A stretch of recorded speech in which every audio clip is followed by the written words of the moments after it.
जय हिंद दोस्तों। खबर हिंदुस्तान की चैनल पर आपका स्वागत है। हम आपके लिए लाते हैं देश और दुनिया के ताज़ा हलचल की खबरें। दोस्तों, पिछले 3 से भी ज़्यादा दशकों से कश्मीरी हिंदू देश के अलग अलग भागों में विस्थापित होकर ज़िंदगी जीने को मजबूर है। आज के पैनल डिस्कशन में कश्मीरी हिंदू लड़की कहती है कि क्या हो गया, हम हिंदू कहाँ चले गए वैली से, और प्रोपेगेंडा क्या होता है कि भारत में माइनॉरिटी के साथ टॉर्चर किया जाता है। असलियत में कोई माइनॉरिटी है तो वो है कश्मीरी हिंदू। वो कहती है कि जब हम ये कहते हैं कि पाकिस्तानी भी भारतीय है और पाकिस्तान बाद में बने हैं तो उनका चेहरा देखने लायक हो जाता है। सेक्युलर वर्ड हमारे प्रेमबल में बाद में डाला गया। असलियत में हमारा जो हुआ पार्टीशन जो हुआ वो रिलीजियस बेसिस पर हुआ। 1947 में जब हमारा देश बना था तब इंडिया बना था। भारत तो वो सदियों से है जो कि श्री राम की भूमि है। इंडियन आर्मी ने 2014 में कश्मीर में जब फ्लड आए थे तो कश्मीरी मुसलमानों की जान बचाई थी। यह है हमारी आर्मी, यह है हमारे देश की डिसिप्लिन्ड आर्मी। इन्हीं सब बातों का आज के इस पैनल डिस्कशन में बात हो रही है। दोस्तों, अगर आपको हमारे चैनल का कंटेंट पसंद आता है तो हमारे चैनल को लाइक कीजिए, सब्सक्राइब कीजिए और शेयर भी कीजिए। धन्यवाद। चलते हैं आज की वीडियो की ओर। आपने बात की इस्लामाइजेशन ऑफ कश्मीर की बात की। मैडम, आप एक जमहूरियत पसंद मुल्क हैं और आप एक सेकुलर मुल्क भी हैं, तो क्या किसी इलाके में इतनी आप सेकुलर हैं? अगर हम सेकुलर मुल्क हैं तो फिर क्या हो गया? हिंदू कहाँ चले गए वैली के? जो मेजॉरिटी हिंदू थी वो तो आ गई, माइनॉरिटी में आ गई। और आप देखिए प्रोपेगेंडा क्या होता है पूरे विश्व में कि भारत माइनॉरिटी पे टॉर्चर करता है, जबकि असलियत अगर हमारी कंट्री में कोई माइनॉरिटी है तो वो कश्मीरी हिंदू है। उनसे बड़ा माइनॉरिटी तो है ही नहीं हमारे देश में। और सबसे ज्यादा जुल्म हमारे पे हुए, किसने किए? वही इस्लामिक, रेडिकल इस्लामिक लोगों ने। आप जो ये कैरेक्टराइजेशन कर रही हैं अपने ऊपर के मैं हिंदू कश्मीरी हूं, ये बेसिकली आप शनाख्त का नाम लगा के, क्या आपको लगता नहीं कि आप लोगों की सिंपैथी जीतना चाहती हैं? एक तरफ तो आपका मुल्क वहां पे 6-7 लाख फौज रख के उनको मारता है और आप वहीं से निकल के कहती है नहीं, भले हमारी फौज मौजूद है लेकिन हम सेफ नहीं है। हमारा जो पार्टीशन हुआ वो रिलीजियस बेसिस पे हुआ। अगर आप देखें तो असलियत में आप भी भारतीय ही हैं। आप पाकिस्तानी बाद में बने, आप पहले भारतीय हैं। और आप मुसलमान भी बाद में बने, पहले आप हिंदू ही हैं। सेकुलर वर्ड हमारे प्रियम्बल में बाद में डाला गया, इंदिरा गांधी ने जब इमरजेंसी लगाई 1970s में। तो अगर मैं देखूं 1947 में जब हमारा देश बना था, इंडिया जब बना था, भारत तो सदियों से है, हजारों सालों से है। वो भारत जहां पे जय श्री राम, जो श्री राम की भूमि है, वो तो लाखों वर्षों से है, हजारों वर्षों से है। उनको टच नहीं कर सकता कोई। लेकिन जो इंडिया बना 1947 में, उस इंडिया का जो कॉन्स्टिट्यूशन, जो प्राइमरी कॉन्स्टिट्यूशन, जो प्रीएम्बल था, उसमें सेकुलर वर्ड कहीं नहीं था। क्यों नहीं था? क्योंकि हर किसी को ये पता था कि हमारा जो पार्टीशन हुआ वो रिलीजियस बेसिस पे हुआ। अब इंडिया ने चुना, महात्मा गांधी जी ने भी बोला कि अगर जो मुस्लिम यहाँ रहना चाहते हैं वो बेशक यहाँ रह सकते हैं और कॉम्प्रोमाइज करना चाहिए, हिंदुओं को समझना चाहिए। हम हिंदुओं ने भी बोला कि हम तो शांति प्रिय लोग हैं, हमें किसी से कोई दुश्मनी है नहीं, हमें कौन सा रिलीजन के बेसिस पे जिहाद करना है, या हमारा कोई ऐसा ग्रंथ नहीं है जो हमें बोलता हो कि भाई एक ऐसा राष्ट्र बनाना हो जिसमें सिर्फ जय श्री राम बोलना हो। हमने बोला भाई बोलो तुम अल्लाहू अकबर, हमने बोला तुम बोलो सत श्री अकाल, हमने बोला कि तुम्हें क्रिश्चियनिटी का करना है तो करो। हमने तो सबको वेलकम किया, लेकिन हमने सेकुलर वर्ड नहीं लिखा। फिर इमरजेंसी जब इंदिरा गांधी ने लगाई तो उसने सेकुलर सोशलिस्ट डाल दिया। हमारे सेकुलरिज्म के साथ साथ एक हिंदी वर्ड भी आता है, वसुदेव कुटुंबकम। एक्चुअली वसुदेव कुटुंबकम जो है वो सेकुलरिज्म से डिफरेंट। आप ऐसे कोई कुछ गिन चुन के लोग भी बता सकते हैं जो इंडिया में हो, जो मुस्लिम और जो हिंदुओं को सपोर्ट करे और कहे कि नहीं, हमने कभी ना कभी इनके साथ गलत किया है और इनको ठीक करना होगा। We should correct all the blunders which we have done. हमारी जो आइडेंटिटी है वो कश्मीरी मुस्लिम्स ने ही बनाई। तो पहले नारे तो कश्मीरी पंडितों के लिए निकले, फिर सिखों के लिए आए, और फिर eventually it spread out to the larger religious population known as Hindus. जब मैं कश्मीरी हिंदू हूँ तो मैं एक एग्जाइल में जीवन व्यतीत कर रही हूँ, क्योंकि मैं एक जेनोसाइड की मैं पीड़ित हूँ और मेरी कम्युनिटी ने इसको झेला है। क्या कभी क्या कश्मीरी हिंदू ने जाके किसी मुस्लिम को मारा? क्या उसको मस्जिद से निकाला? क्या उसकी मस्जिदें तोड़ी कश्मीर में?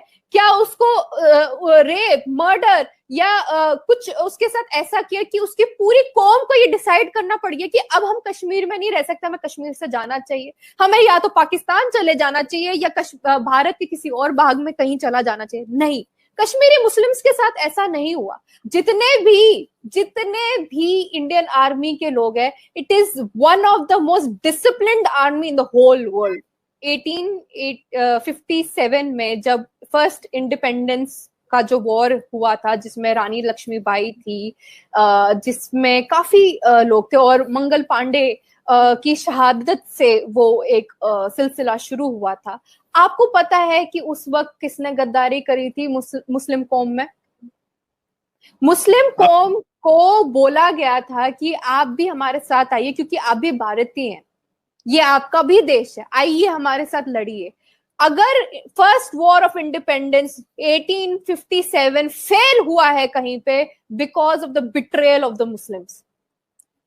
And why they did it? Because of the fact उस टाइम भी उनके अंदर खिलाफत का कॉन्सेप्ट था, इस्लामिक कॉन्सेप्ट था। इनफैक्ट अगर मैं कुरान को देखूं, मैंने जितनी कुरान पढ़ी है, मैंने जितना इस्लाम को नोटिस किया है, वो तो किसी देश में मानता ही नहीं है।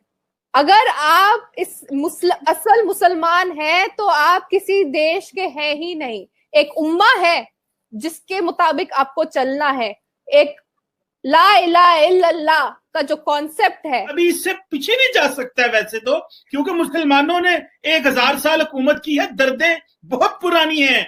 मैं समझ सकता हूं इन दर्दों को कि जो मुसलमानों ने यहाँ पे जो रूल किया है, उसकी दर्द तो भारत के लोगों से नहीं जा रही। आप इसी लेंस से सोचेंगी कि हाँ भाई 1000 साल पहले मुसलमानों ने हुकूमत की, ब्रिटिश राज में इन्होंने जंग आजादी करने की कोशिश की, मुसलमानों ने फसाद करने की कोशिश की, खिलाफत बनाने की कोशिश की, तो इस तरह तो नहीं गुजारा हो पाएगा। मैं भारतीय हिंदू ही हूं और हमेशा भारतीय हिंदू रहूंगी। ये आपको समझाने के लिए मैंने बोला कि मैं कश्मीरी हिंदू इसलिए हूं क्योंकि मेरे साथ, मेरी कौम के साथ एक जेनोसाइड हुआ, हमारा एक्सोडस हुआ। ये सिर्फ उस चीज को इंडिकेट करने के लिए मैंने इस्तेमाल किया है। ये जब पीओके से वो इंडिया का भाग में आ जाएगा ना, जिस दिन आ जाएगा, ये एग्जाइल भी उस दिन हट जाएगा। और ठीक है और मैं आपको कहूंगी इंशाअल्लाह और गणेश इच्छा दोनों की, आप देखिए आने वाले समय में जिस मैप में आप पीओके लिखते हैं ना, वो बहुत जल्दी भारत का हिस्सा होने वाला है, क्योंकि वो भारत का ही है। चीमा साहब, हिंदू हैं आप, परशुराम की औलाद हैं आप, कुछ समझ में आया? पहले इस बात से खफा हूं कि वो कन्वर्ट ही है। अब आप मेरे समझ गए होंगे, जवाब को समझ गए होंगे। जब आप ये बात करती हैं कि मैं एक कश्मीरी हिंदू इन एग्जाइल हूं, तो आप ये इमेजिन करें कि अगर इतनी बड़ी फौज आपको वापस मकबूजा कश्मीर, जिसे हम मकबूजा कश्मीर कहते हैं और आप कश्मीर कहते हैं, नहीं लेके जा सकी, अमन नहीं दे सकी, आपको वहां बिठा नहीं सकी, क्या ख्याल है? बहुत बहुत अच्छा ख्याल है। थोड़ा सा आप मेरा भी ख्याल करिए और मुझे बताइए, ये सोमरी कोली कौन है? ये सुना अमरा कौन है? ये चंपा और रिंकी कुमारी कौन है? आपको पता है ये कौन है? मैं तो इन लड़कियों को नहीं जानता। ये पाकिस्तान में ही रहने वाली लड़कियां, क्या बात है, आपको पता नहीं? अच्छा, ये जिंदा नहीं है, आपको पता है? क्योंकि इनका रेप हो गया, मर्डर हो गया, कन्वर्ट कर दिया, बहुत जुल्म ढाए इन पे, और जबरदस्ती करके पहले इनको अगवा किया गया, इनको कन्वर्ट किया गया, कलमा पढ़ाया गया, फिर इनके साथ रेप हुआ और सेक्सुअल हैरासमेंट और सेक्सुअल एक्सप्लॉयटेशन तब तक होती रही जब तक ये मर नहीं गई लड़कियां। और ये सारी लड़कियां हिंदू थी, और ये किस देश की थी? पाकिस्तान की थी।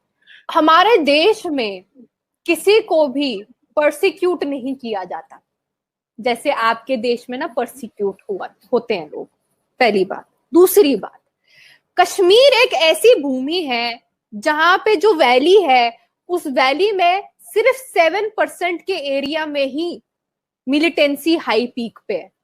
बाकी सब लोग शांति से ही रहना चाहते हैं और उन मुसलमानों को इंडियन आर्मी से कोई गुरेज नहीं है, उनको कोई दिक्कत नहीं है। वो खुशी से इंडियन आर्मी के साथ रहते हैं और इंडियन आर्मी को प्रेज करते हैं। ये वही इंडियन आर्मी है जब 2014 में कश्मीर में जब फ्लड्स आए थे तो अपने कंधों पे, अपने हाथों पे उन कश्मीरी मुसलमानों को उठा उठा कर जान बचाई। और उन्हीं वहीं पे उसी कश्मीर में कश्मीरी मुसलमानों ने क्या किया इंडियन आर्मी के साथ? हेलीकॉप्टर पे पत्थर मारे, हेलीकॉप्टर को गिरा दिया। कश्मीरी ये इंडियन आर्मी के जवान, आप औरंगजेब का तो नाम जानते ही होंगे, वो तो हिंदू भी नहीं था, वो तो मुसलमान था। इंडियन आर्मी का जवान था, मुसलमान था, कश्मीर का हमदर्द था। क्या किया उन लोगों ने? अपने ही कश्मीरी मुसलमान भाइयों ने मिलकर उसको मार दिया। कश्मीर में इंडियन आर्मी जितनी डिसिप्लिन्ड है, इंडिया की इंडियन आर्मी जितनी डिसिप्लिन्ड है, वो पूरे विश्व में आपको नहीं मिलेगा। इंडियन आर्मी का एक फौजी AK-47 था उसके हाथ में, लेकिन वो मार खाता रहा लोगों से। वहां पे कश्मीरी मुस्लिम उसको मारते रहे, पत्थर मारे, हाथ मारा, पैर मारा, थप्पड़ मारे, उसने कुछ नहीं किया, उसने चू तक नहीं निकाली। बर्दाश्त करना जानते हैं, लेकिन गद्दारों को मारना भी जानते हैं। जब से मोदी सरकार आई है तो हमने गद्दारों को मारना भी शुरू कर दिया है और जो इन्फिल्ट्रेशन करता है उनको भी मारना शुरू कर दिया है।